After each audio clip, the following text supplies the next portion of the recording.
Hey everyone, welcome back to Better English Studio, the podcast where we help you grow your English, one real conversation at a time. I'm your host, Mia, and today we have a super motivating topic, one that hits both the gym and your English notebook.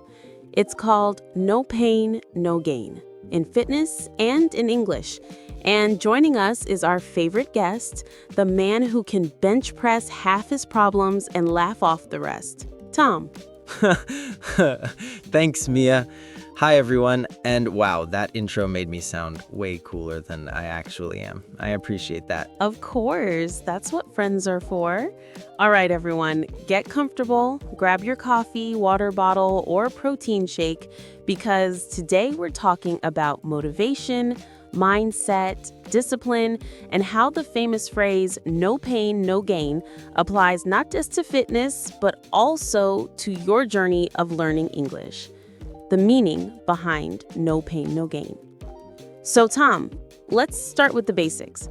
What does no pain, no gain actually mean to you? For me, it means you can't expect results without effort. Whether you're working out or learning a new language, you have to push yourself a little. Sometimes that means feeling uncomfortable. Sometimes it means being tired. And sometimes it means your brain wants to quit, but you don't let it. Exactly. People hear the phrase and think it means you literally have to suffer, but that's not true. The pain is usually more like mental effort, consistency, and sometimes facing challenges. Right. The pain is the discipline, the early mornings, the mistakes, the embarrassment, the days when you don't feel like doing anything. And let's be honest, English learners feel that a lot, especially when they think they're not improving fast enough. Oh yeah, and it's normal. In fitness, nobody becomes strong in 1 week. The first workout always feels the worst, but over time, you adapt. And English is exactly the same. Mia's story, my painful phase in English. Okay, confession time. I went through a pain phase in English when I was younger. Every time I tried to speak, I froze.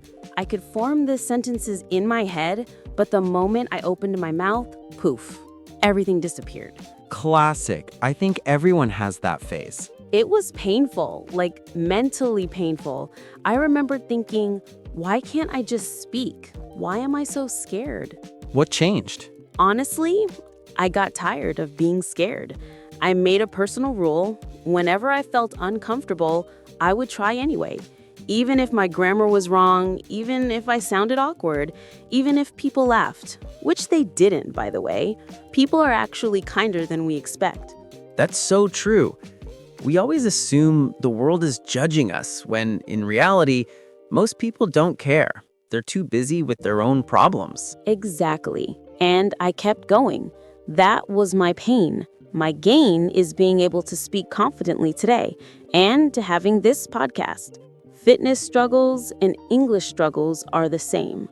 Let's compare fitness and learning English. You go to the gym, you pick up a dumbbell, it feels heavy, your muscles shake, you want to give up. Same thing with English. You pick up a new word, it feels strange, your tongue doesn't cooperate, your brain gets tired. Exactly. And you know what? In both cases, the solution is the same. Repeat, repeat, repeat. Some people think repetition is boring. But repetition is the mother of skill. Imagine if you lifted a weight only once and said, yeah, I'm good for the year. You'd never grow. Same with English. Listen once, you understand nothing.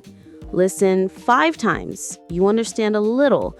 Listen 20 times, boom, you understand most of it. Consistency beats perfection. Tom's gym story, the day I almost quit. Tom, you always seem so motivated at the gym. Were you always like that? Oh, absolutely not.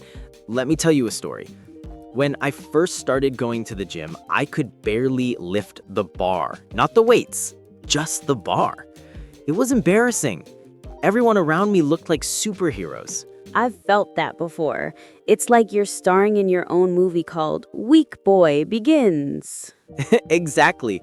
And one day I was so frustrated that I wanted to quit. I thought, this isn't for me. I'll never get stronger. But then this older guy, maybe in his 60s, walked by and said, don't quit. The pain you feel now is the strength you will feel later. That's powerful. Yeah, that sentence changed everything.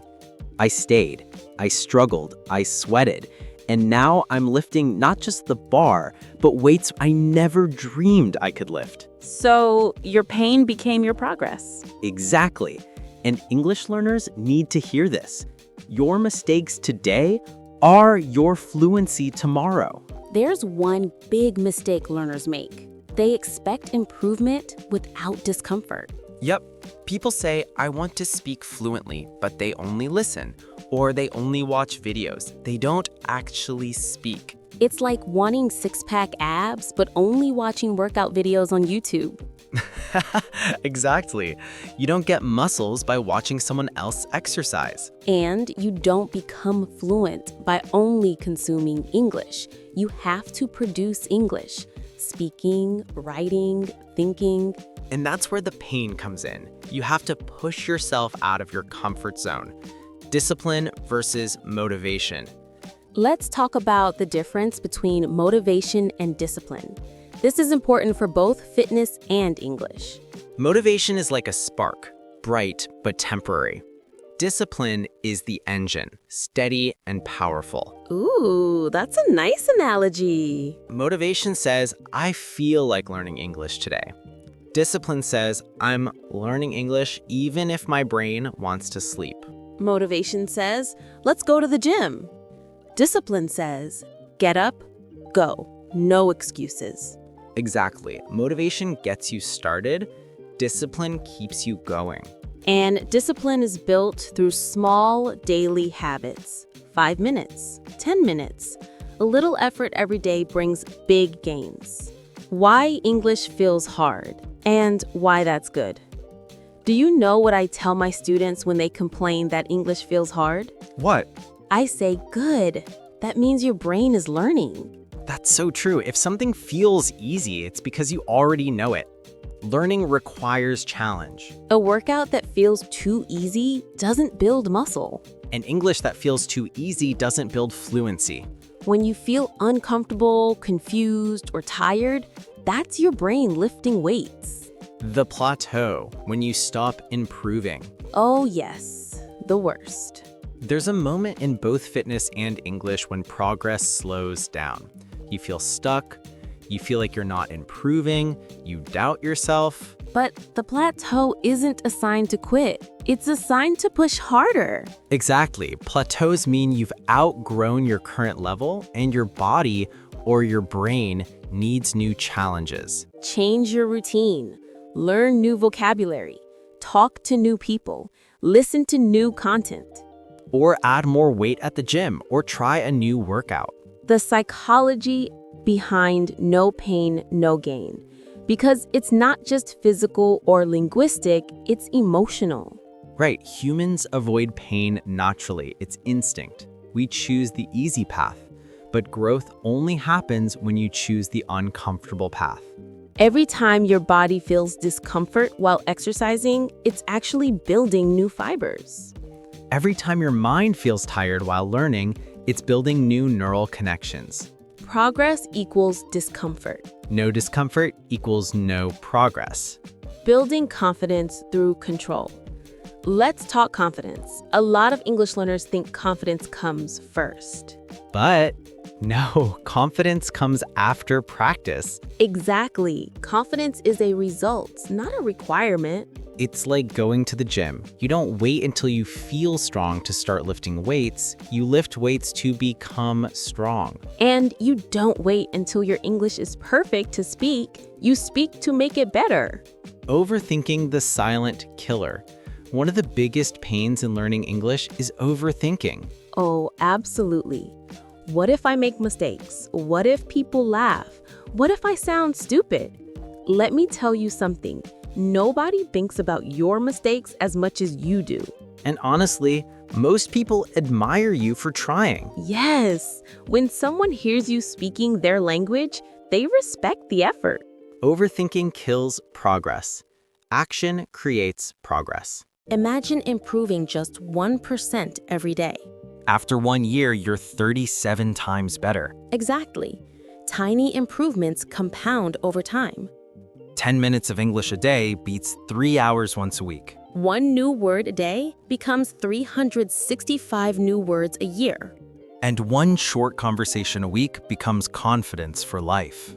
Let's talk about perfection, the biggest barrier for English learners. And gym beginners. Absolutely. Everyone wants perfect. Perfect accent, perfect grammar, perfect body, perfect everything.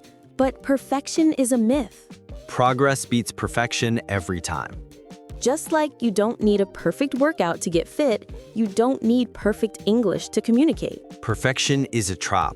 Progress is freedom. Here's something beautiful. The pain you feel now becomes joy later. Yes, the things that once felt impossible eventually become easy. Suddenly, you understand a movie without subtitles. Suddenly, you make a joke in English.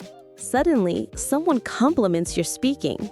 And in the gym, one day the weight you struggled with becomes your warm-up. That is the gain you earn from the pain you feel. Here's the mindset shift. Instead of avoiding discomfort, seek it. If something feels uncomfortable, good, you're growing. Discomfort means you're leveling up. You're becoming stronger, smarter, more confident. Tom, if someone listening is struggling, really struggling, what would you say? I'd say, don't quit. You're closer than you think. You don't see the progress yet because it's happening slowly, quietly, but it's happening. Every minute you spend learning English is building a new version of you. Beautiful. And I'd add, don't compare your journey to anyone else's. Your path is unique. Your timeline is unique. Your progress is unique. Just show up every day. Do the work. Feel the discomfort. And trust the process. Because no pain, no gain. Thank you all for listening to Better English Studio. If this episode motivated you, inspired you, or gave you a new perspective, consider subscribing and joining our growing community. Keep working hard, both in the gym and in your English. The results will come. We believe in you. Until next time, stay strong, stay consistent, and keep learning. Bye, everyone. Bye.